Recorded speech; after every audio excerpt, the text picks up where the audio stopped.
The author, Helen Lindsay, was born in Thessaloniki, Greece.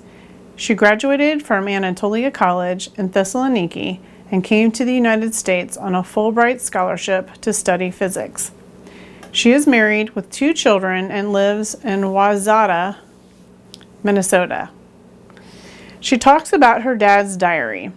Her dad, medical director Theodore Electrie, fought in the Greek-Italian front of World War II.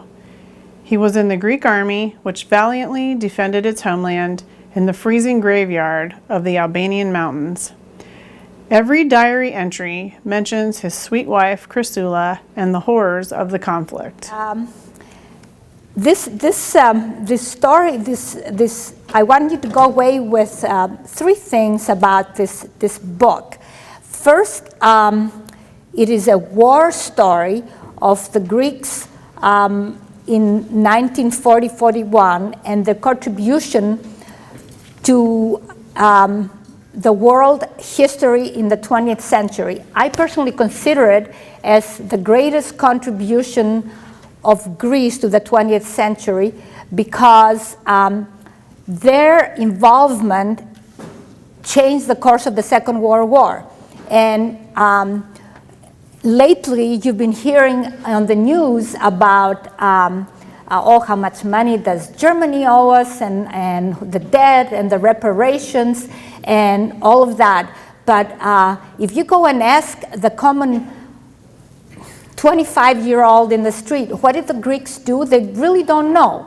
And what happened in 1940 is the Greeks were expecting Mussolini to invade Greece because he was building up his forces in Italy, and he was coming through Albania. In Albania, he had big forces in Albania, and he was coming through. And he asked a passage to Greece, so he would occupy Greece because he wanted to match Hitler's accomplishments. And the then prime minister, who was an actual, it was he was not elected, but it was a military junta.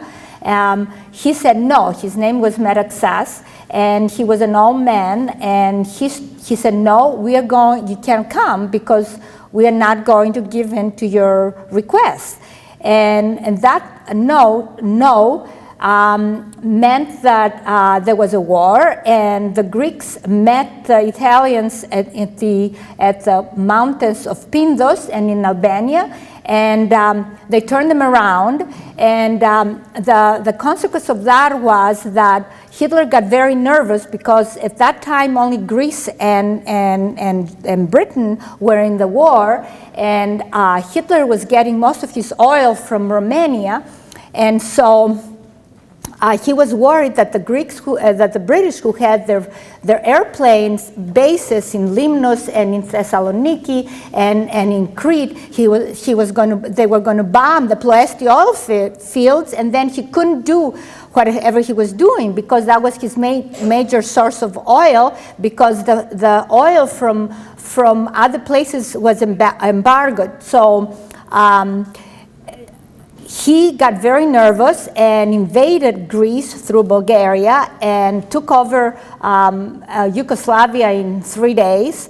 And the Greeks were caught in the middle between the Italians, in Albania, between the Italians and the Germans. And but Hitler, because he was so highly impressed by the bravery of the Greeks, and because he had this crazy idea that the Greeks were the pure descendants of the Spartans, he said, if you don't cross the lines and if you all go to your homes, you will not be captured. But whoever crosses this line, they will be captured and become a prisoner of war. So all the Greeks were marching away from Albania and returning home.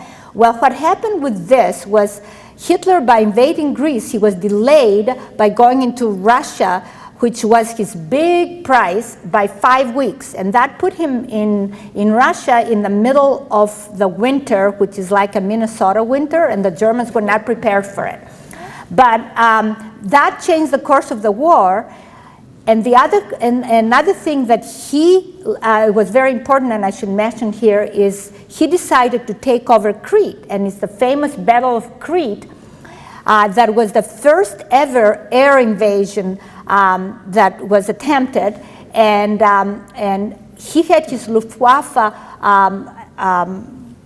parachute into Crete and almost completely destroyed the British Navy, and whatever British and Greeks were there, they were evacuated into the Middle East, and he did take over Crete, and there's a book of it there that you can see some of the atrocities they did after, I brought it along, after the war, after they occupied it. But the importance of that is that it was a Pyrrhic victory. He took over Crete, they took over Crete, but they lost the war because they never used the Luftwaffe ever again. He was very reticent about using it because it was a failure. But the Allies, on the other hand, learned how to do it. So they learned that you don't fly into the enemy, you fly behind. And so in Normandy, they applied some of the lessons they learned. So these two major contributions, but the biggest one is his delay into Russia. That changed the course of the war. And I have some quotes over here, and I have to keep track of the time, that there are a lot of German revisionists that talk about historians that say, oh, well, you know, Hitler, his major problem is he failed to capitulate on his victory in Greece and whatever. But the truth is that they weren't there, and everything is now, they are rehashed over, and they have all these theories. The truth is, people like Churchill and Stalin that said quotes, and I will quote you what Stalin said. He said, this is in 1941, talking to the Russian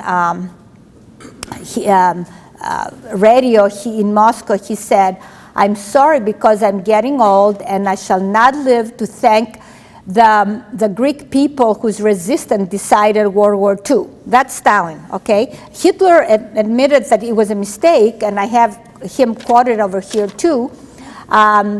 So he says, for the sake of historical truth, I must verify that only the Greeks of all adversaries who confronted us fought with bold courage and highest disregard of death.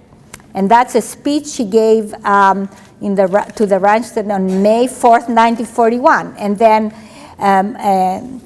and Churchill said, the word heroism, I'm afraid, does not render the least of the acts of self-sacrifice of the Greeks, which were the defining factor in the victorious outcome of the common struggle of the nations during World War II for the human freedom and dignity.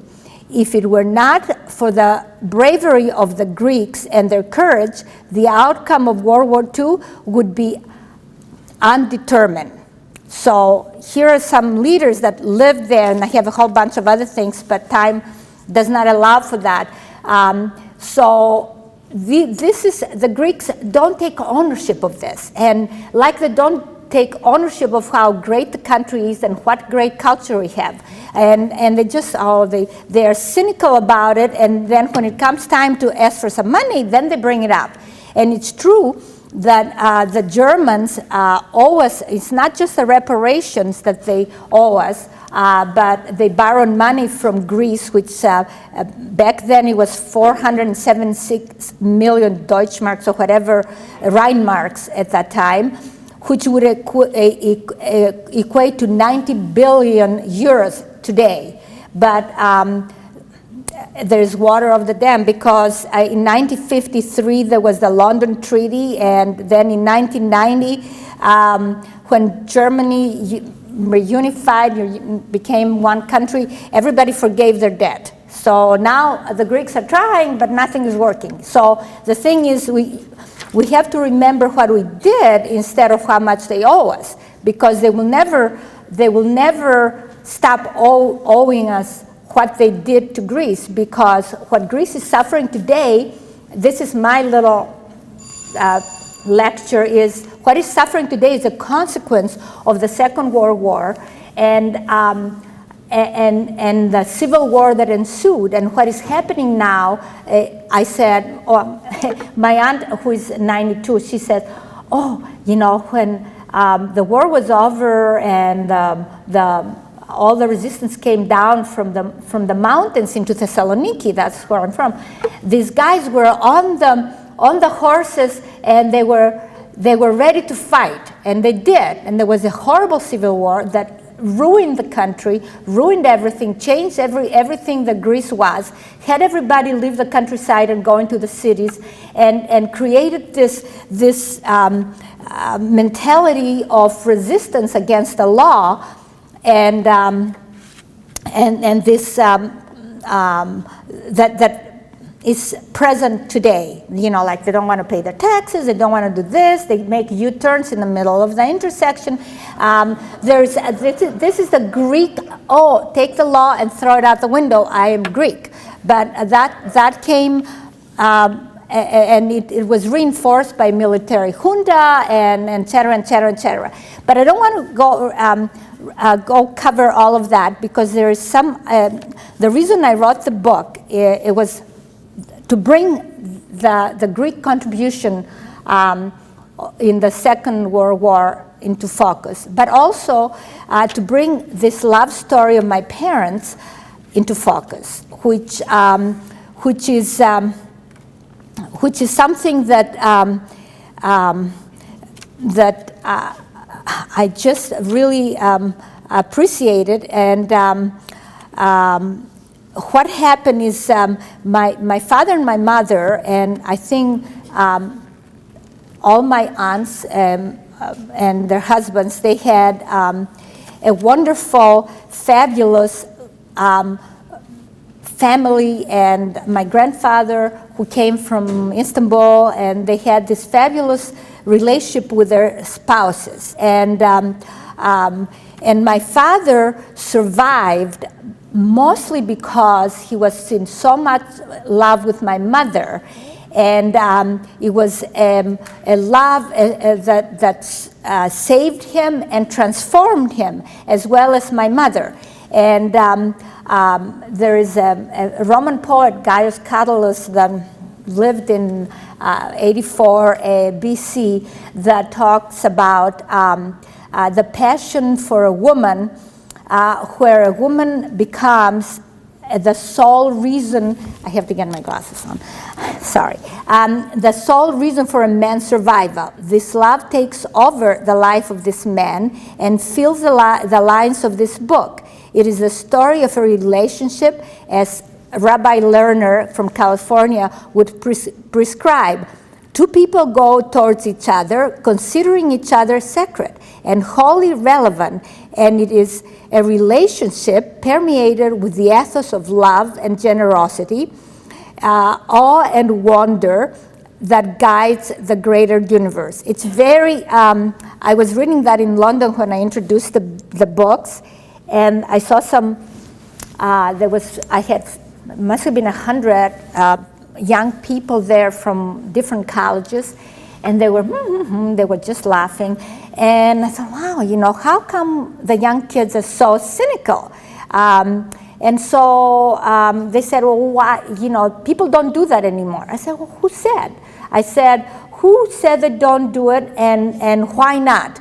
And so I said, look at the story of the Odyssey. Look at a book that was written called Mountain, and it's the transforming power of love, and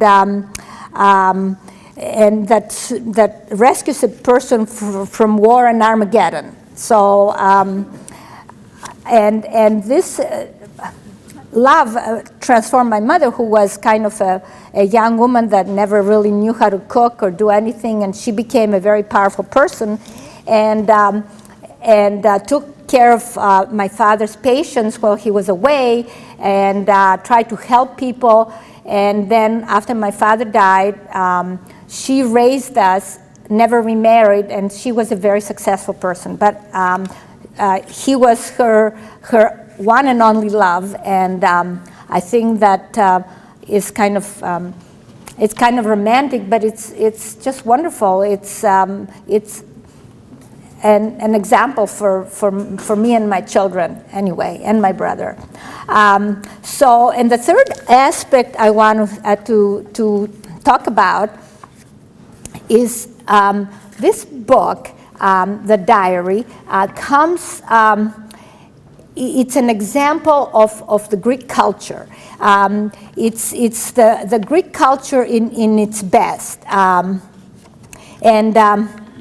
So what I'm saying is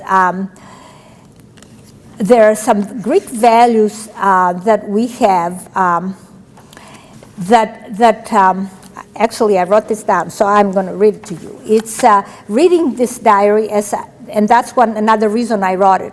I was reassured that the values and virtues of the Greek civilization that came through in the book should not be silenced and put out of use. The essence of Hellenic culture that we have kept for 4,000 years cannot be thrown away in the current society that has lost its compass and direction. We in Greece and in the world and in the United States, and Greece, which is experiencing the worst of its loss of compass and direction, have to go to the future going through the past. Things like humanity, anthropia, reverence for even the enemy, eusebia as we call it, like sevasmos, osiotita. When you see Achilles in the Odyssey respecting the old Hector's father that goes to ask for his son's body, and this comes through. This is a Greek value. Another value is survival through sustainability. The Greeks called it viosimotita. Another thing is hope through overcoming adversity. And my grandfather used to say, when there was adversity, he used to say, "Θα το κεφαλώσουμε." That means we'll put a cap on it. And that is what Odysseus did. And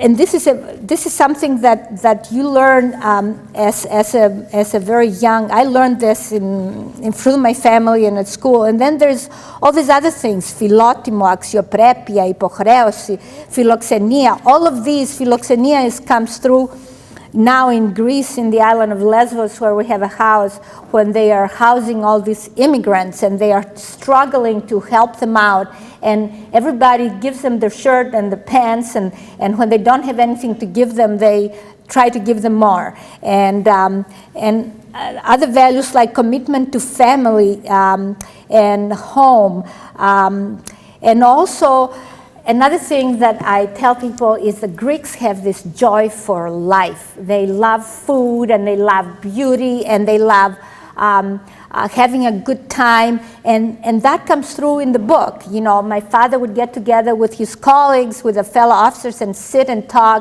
He loved food. He treasured his little clove of garlic that he found somewhere, and he followed.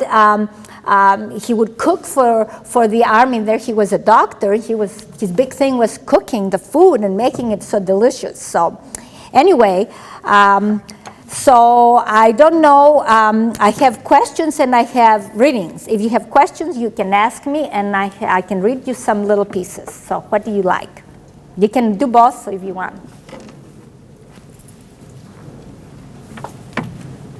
We'll do a question and answer. Okay, sure. Say the questions. Okay. Back, so. Okay. I'll start off. Okay. Can you describe just how the process when you started writing the book? Okay. When you found the letters and All right. the road that you took to get Okay. to the actual book. So all my life I knew my dad had a diary. He took a diary during the war. And there's another Greek value. It's this passion for write it down because it will go away. You know, if you don't write it down, the passion for the written word. So, but I never saw it, and I never knew who it was, and I wasn't interested. And as Greeks, as when I was growing up, they hit We never had history of World War II because it was newer than 50 years. And in Greece, to be history, you have to be 50 years or older. Then my brother was in the United States, and he died in '93, and I'd go back to see my mother every 6 months, and I was digging through papers, and I found the diary, and I said, this diary, could you help me read it? Because if you look at it, it's impossible to read. It looks like needlepoint. And my mother said, oh, I don't want to hear. Don't, it's very painful. So I said, can I take it? She said, take it. So I took it, and as I was reading it, it was very hard to read, and I was writing it. And then when my mother died in '97, I kind of published a little book of just the diary of my father's. But then I'm cleaning out this trunk, and there is, in the bottom of the trunk, there's a little envelope with inside there were about 300 or more letters, and they were all tied with a little red ribbon. And inside it there, if you look at the book in the back, my son, who did all the digital work, and he has in here the flowers that he sent her from the front, and a little acorn from Albania, and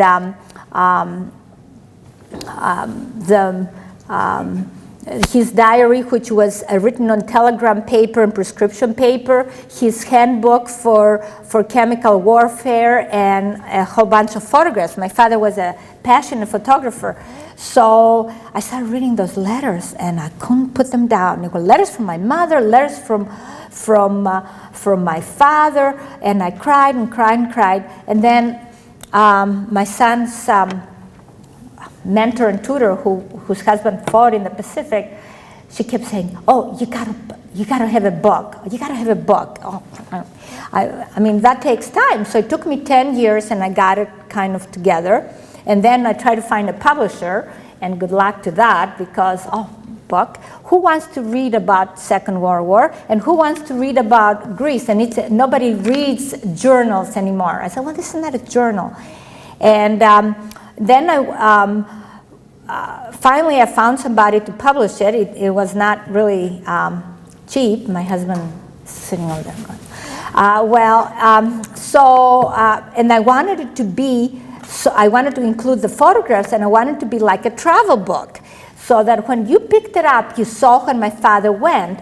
And my son made me this little thumbnail maps, and I added them in there. And then I felt very committed to write the introduction and talk about the war. Meanwhile, I had no information. There was no Google in '97.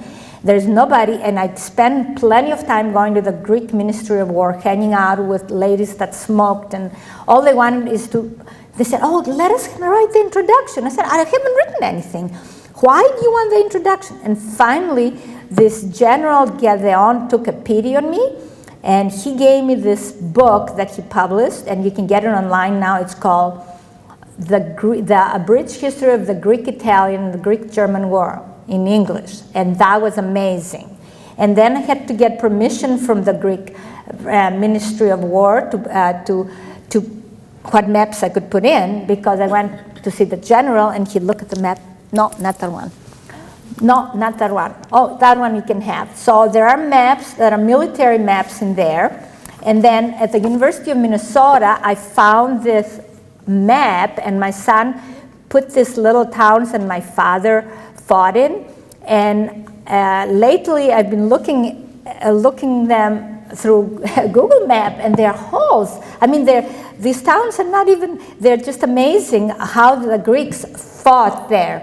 And it's a tribute to the Greek army and the military that they distributed packages and food and supplies and letters, and how did they do all of that? It's amazing. I'm in awe of what they did, because that was not done via airplane or anything. It was done on foot and on roads that even now they don't exist. So is that good enough? So, and the photographs, I got a lot of photographs from the War Museum in Athens, And then I included all the photographs of my fathers. And you can see, I just wanted to give a flavor of what it was to fight in there with this. Okay, other questions? Have you found, since you wrote your book, that more people are coming forward to give you information? I found, what happened is I saw in the paper, people don't give me information because I don't go around, well, when I decided to print it in Greek, and they do presentations over there, book presentations, unlike any other. I mean, I haven't seen. They are amazing. They do excellent. They bring people and journalists, and I had 2 presentations that were excellent. And I had 2 generals that came. The one was General Gideon, and then there was another guy that came in, and he was very interesting because he gave me information that I didn't know. He said he went, he's the one that tried to repatriate some of the remains because the Italians got all the dead back, but not the Greeks. And he was describing what an incredible experience it was for him, And then my husband was hosting a bunch of lawyers from Albania, and they had come to Minnesota to learn about our legal system, and they wanted to come and have some Greek food, and so he said, okay, you come on over to our house. And so one of them was a judge in Tirana, and he told me the following story, which is amazing. I have his name. He said, when the Greeks were dying, then the Greek Albanians, because they're Greek and they're non-Greek, because northern Epirus was used to be part of Greece. They were very Greek populated. So these Greeks would go out and take the dead and bury them and take their rings and their names and put them in a safe place. And then they made a map of where these people were buried. And so then the communist regime came in, and they tried to eliminate church and all, and Greeks and all. And so he buried everything. He built it in a wall and buried everything in this wall. And then when the communist regime fell, then the grandfather, who was still living, he said to his son, go and get these papers and get them out and take them to the Greek military. So they dug them out in this old house, which was very little left, and other people were living in it. They dug it all up, and they took it to the headquarters of the Greek army in Thessaloniki.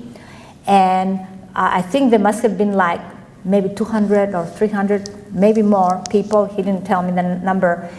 And the generals and the military was so thankful. They said, can we, because now they knew where these people were buried, and they knew who they were, and they knew what happened. So can we, this is 1990?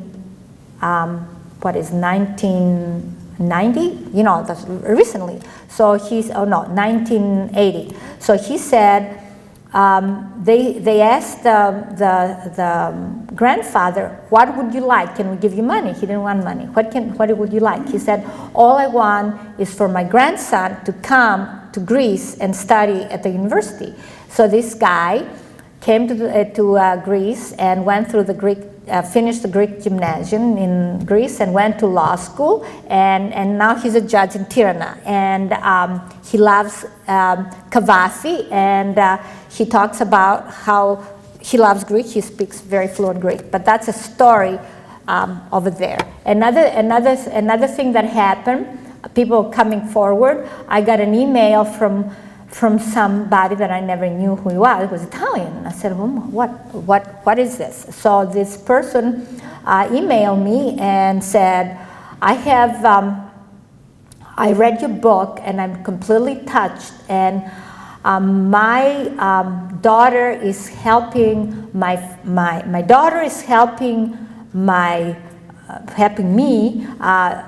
translate my father's diary from Italian into English, and it's called The Death of the Julia Division. And he sent me a copy of the book, and they practically fought across my father on the lines. And I thought, my God, you know, isn't this a strange war? And he talks about how they all died. And that's the other thing about the book. The Greeks felt sorry for the Italians, but it was a very, you know, those are the consequences of war. And I said the Greeks came back, and there is no psychologist for PTSD, and there is nobody to support the handicapped. I still remember people walking on little carts. There were little square things with wheels. You know, it looked like a plant, you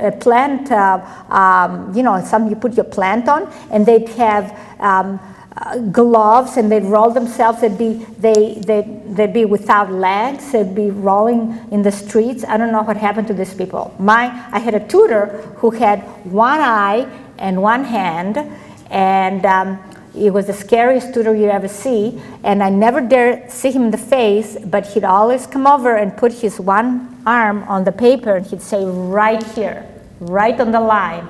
And I would write on the line. I wouldn't dare turn and look at his eye because it was all scrambled. And he was one of my father's patients. When he was young, he was blown up by a hand grenade. And another example is, I tell people, our current house, which is our second house, it's nearby the Church of St. Eleftherius. And it's a historic house. And when my mother died, my brother had died too, and my brother wanted to tear down and make a polykatekia. My mother said, absolutely not. So I said, okay. Dan said to my brother, well, to my sister-in-law, we'll buy it, you know, whatever the price. So we priced it out, and I bought it from her, and the portion that was my brother's. And I said, I picked up this job of restoring this old house that was built in 1930, and I was running around trying to put everything away, and somebody knocked at the door at 12 o'clock, and they said, I heard you're going to do something with the house, but I want your fence. I said, what are you talking about? He said, your fence? Why do you want my fence? I said, go to the yards and get some. Although then it was in 1997, it was becoming rare to find that. So he said, well, you know, your fence is historic. I said, it is? Yeah. So why is that? So he took me outside and showed me something I had never seen. We lived in that house for 40 years. There was shrapnel that melted the fence, and it was all, you could see where it hit. It was amazing. So everywhere you go in Greece, there is another piece of a reminder of the Second World War. It's just not the people that demonstrate in the streets. Those are, but everybody suffered tremendously. And I just, you were singing Eonia tu imnimi, and I thought Eonia tu simnimi, because these people, if we don't make an effort to not let it go in this collective amnesia, and we try to keep the memory of what happened, they will be forgotten. We as Greeks, we owe it to these people that fought for us and fought for the world to keep it going, you know. And the young ones, especially in Greece, and I go over there in Greece, and they say, oh, how do you know all of this? I said, because you can go online and find out about it. So, any other questions? You want me to read you another little section? This is, let's see, now I have to find it. I love this piece. It's written towards the end. Sometimes at the brink of depression, I wonder why I write. I wonder why I do it conscientiously and diligently. It is no great if it is of no great literary value, and if we lose this war and our poor country ends up a battlefield again, it probably would be forgotten, even by me. If I'm killed, and if the diary ever finds my wife, it might be a source of tears for her, for the pain I endured, and for our unrealized dreams. Perhaps she will bury it in a chest, and it will never see the light of day. But then again, she will know that a man loved her so much that she was his idol and his goddess, his only source of light in the darkness. And perhaps when she's very old, she will remember me again and drag this yellow document out to read it like a war adventure to her grandsons, even if they would not be mine. So I'll end with that.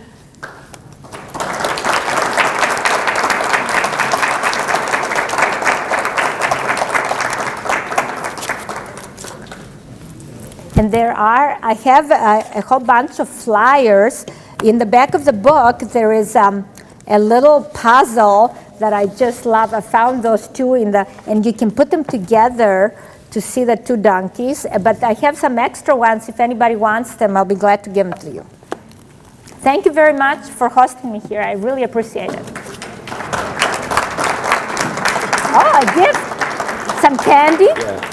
So last night she gave my wife and I some chocolates. We take her out for dinner and she's like, oh, I have chocolates for you. I've never even met you. You give me, so Greek of you to give me chocolates without having met me. So we wanted to give you something from a local. This has been in Dayton since 1926. It's Esper Chrysler chocolate maker here, and a thank you card. And I just want to say on behalf of our parish and AHEPA and everybody here, we thank you very much. Thank you very for taking much. time to come out here. Thank you.